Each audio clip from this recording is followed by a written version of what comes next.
زندگی چیست؟ عالما دیگر خیل، دکترها دیگر خیل، اما این همی سین سالی فرض کردیم این محمد خیلی سین سالش گذشته دیگر خیله. زندگی چیست؟ غمی دیل خوردن زیری باری زندگی مورد با این حافظ با چیز کردن میگرده ترانم کردن میگرده با آهنگ در چه معنا داره مفهوم زندگی؟ حیات بسر بردن، جامعه را آباد و شاد نگاه داشتن، زندگی دیالکتیکی جنبه است. همین زیخ شدن، پشایمون شدن، میره در چی میبینیم؟ آخه گوش کنن، همون مردم شریفی کلوب میگه که هر روز عید نیست که کلچه بخری آخه. زندگی بهار داره، تابستان داره، تیرماه داره، زمستان داره، این قانون حیات است. تا در یک شبانه روز چقدر تغییرات و دیگرگونی که در طبیعت با وجود میاد، در جمعیت هم همین چیز با وجود میاد. دائم در حالت یک قله یک طرفه نیست، دائم در حالت انکشاف، ترقی و پیشروی است حیات. این اکن زندگی اکن سینونیمش مرادفش هم با حیات هست. حیات هم این فرض کردیم شاعری مشهوری وطن دوست حبیب یوسفی همین سوال در گفتم که هر کس هر خیلی جواب میده. حیات میدود و میرود با اسب حیات. حیات تیز رود هم نمیرسد سمالیات، هزار تیز رود نمیرسد سمالیات. فرض کردیم صوفی ها دیگر خیلی میفهمن زندگی را، همیشه به یاد خدای تعالی بودن، ذکری فرض کردیم آفریدگاری یکه و یگانه را همیشه به جا آوردن، در همه کار، در همه باور. قشرهای گوناگون جامعه زندگی حیات هر خیل تفسیر میکنن. میر سید علی حمدانی بزرگترین فرض کردیم اهل طریقت تصوف زندگی را از اون میبیند که هر یک انسان، هر یک فردی جمعیتی باید که همیشه کاری خیر، کاری ثواب، کاری نیک انجام بده و با متفکر، ایجادکار، شاعر و نویسنده است که همین مدتی طولانی نه، این همین 24 ساعت یک شبانه روز آدم به چی گونه کار صرف کرد، نه با منفعت شخصی خود بلکه برای منفعت جامعه. هر شب زیقدت بپرس اگر تو مردی کم روز به مردم چی خدمت کردی؟ خیلی با مردمی فرض کردیم اینا دهقان، کشاورز، عوام با حیات زندگی را همه خیلی میفهمکیم. هیچی که از دست نیاید یاری رساندن، کاری خیر کردن، اقلا به یک کودک یک سخنی نیک بگو، دست یک کار افتاده را بگیر فرض کردیم. اما همین 2500 سال پیش همون متفکر فیلسوفی که تمامی دانشمندای بزرگ از جمله شاگردش الکساندر مکدونی تمامی دنیا را گرفت، حضرت افلاطون، نام اروپاییش پلاتون است، میگه که قله بلندترین علم آموزی و کارها این نیکی کردن به آدمان است.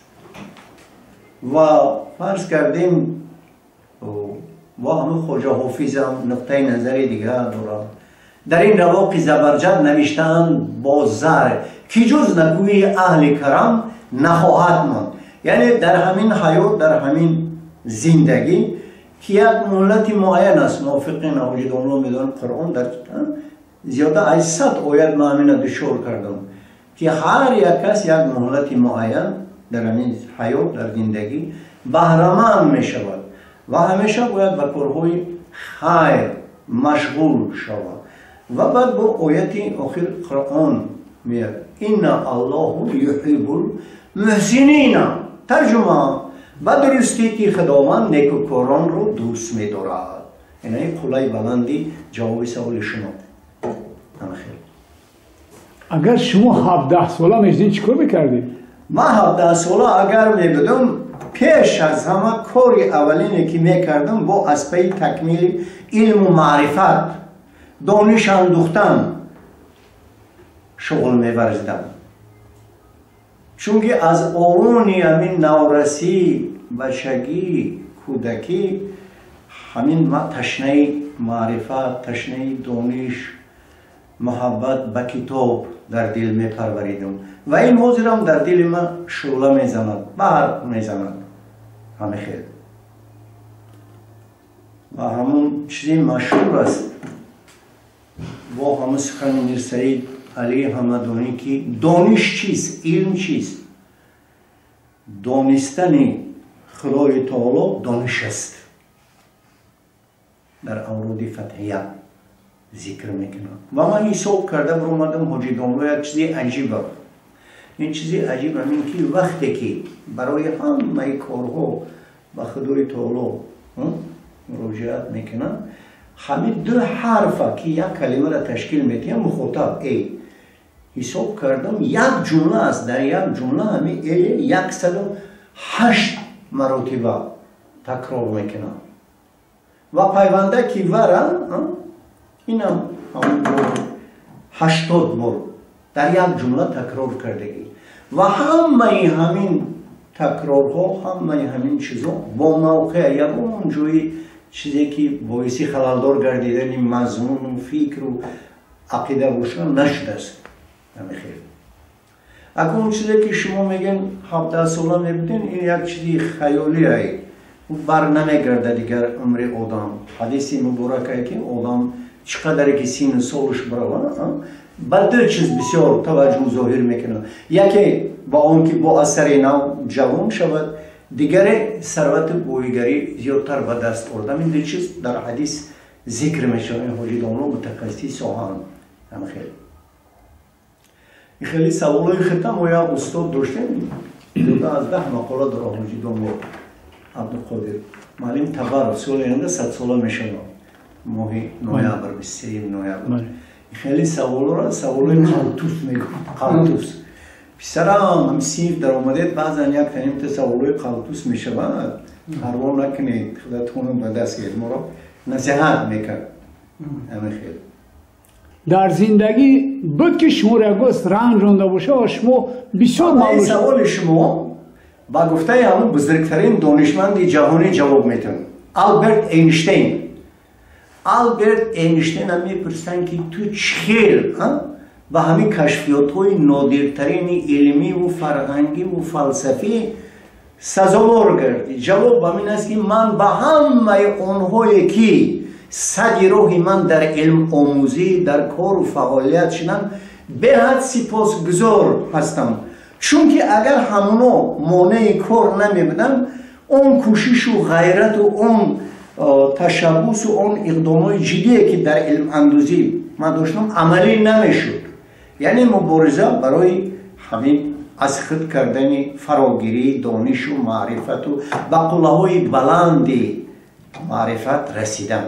البته این خیلی آدم وجود نداره که فرض کردیم هیچ کس رو نرنجانده باشه. آخی ما ناخونی پیغمبرای خدا نمیشویم مادامی که اونو رو 1000 کس رنجاندگی ما کیم که ما رو نمیرنجونن. دقل کرده بگیم ایم 5 سالگی ما شده خود آماده شدیم تازه از وقتی صغیر ماندن از پدر مادر همه خیلی این خیلی که هیچ کس نرنجانده باشه نه. شما یکم کس مالو کردید؟ مالور در دل نیتی من مورچه را آزار دادن نبود نیست و نمیشود. لیکن وقتی که فرض کردیم یک آدم با کدام مقصد مراجعت میکند دیدی که نمیشود جواب مناسب البته که باعثی قانع گشتن همون آدم شود دادن در کار. آدمی از خوبی میکنی فرض کردیم من سالهای جمع چندین آدم میپراندم چندین آدم از گشنگی میمون من همون را لطف الهی ای سبب شدم نپراندنشون. خوب قطعی اهل اویله شون فرض کردیم از گرسنگی نجاتشون دادم. این هم روزگی خدای تو رو. لیکن شد که دشمنی قطاری ماشینن مثال گفته ایستادم. یعنی آدمی زود طبیعتش همه خیلی همه خلق بزرگی روس یک سخن دارد زلال دبری تپر جدی یعنی خوبی بسیار هم که کردی یک بدیرم انتظار شد تیاری تبین همه خیلی شما خاموشی را انتظار بسیار میبینید؟ خاموشی هر خیل است. خب در مسئله خاموشی موقع خاموشی چگونگی خاموشی این است که حدیث مبارک حضرت پیغمبر علیه السلام است که فرض کردیم حضور حاجی دانلو در اون موردی رحمتی سید علی کوزبکوف گفتم الصمت حکم و قلیل فاعله. خاموشی حکمت است اما کم کسان آن رو به کار میبرند.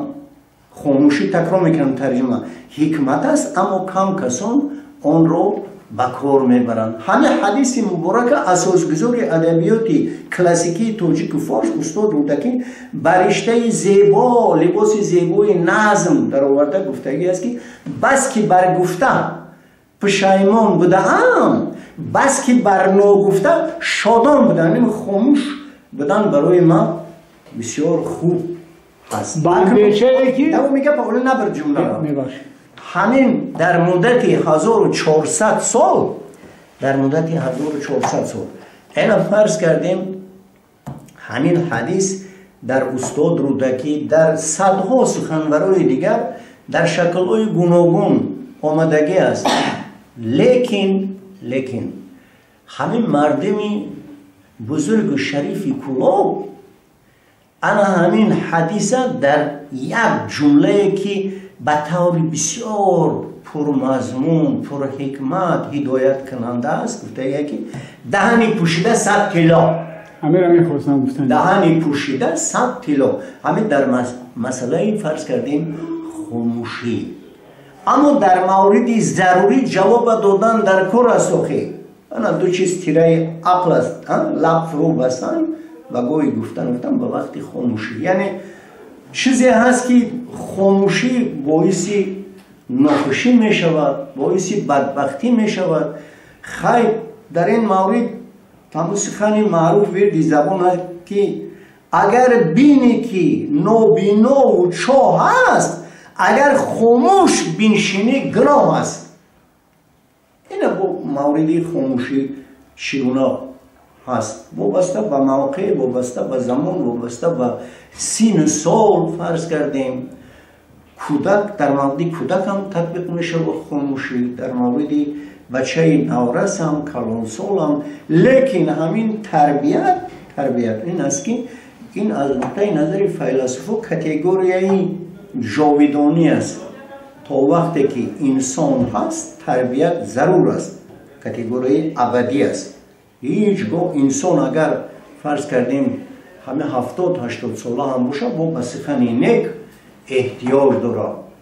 از دهن یک از خودش 15-20 سال یک سخن میشنوه که او باعث خرسندی همون آدم میشود. در مورد این همین اون چی که شما فرض کردیم سوال میکنید و جواب همین است. آدمی رو که تربیت نکنم سخن شد تا به 100 سالگی خره باشد فرض کردیم.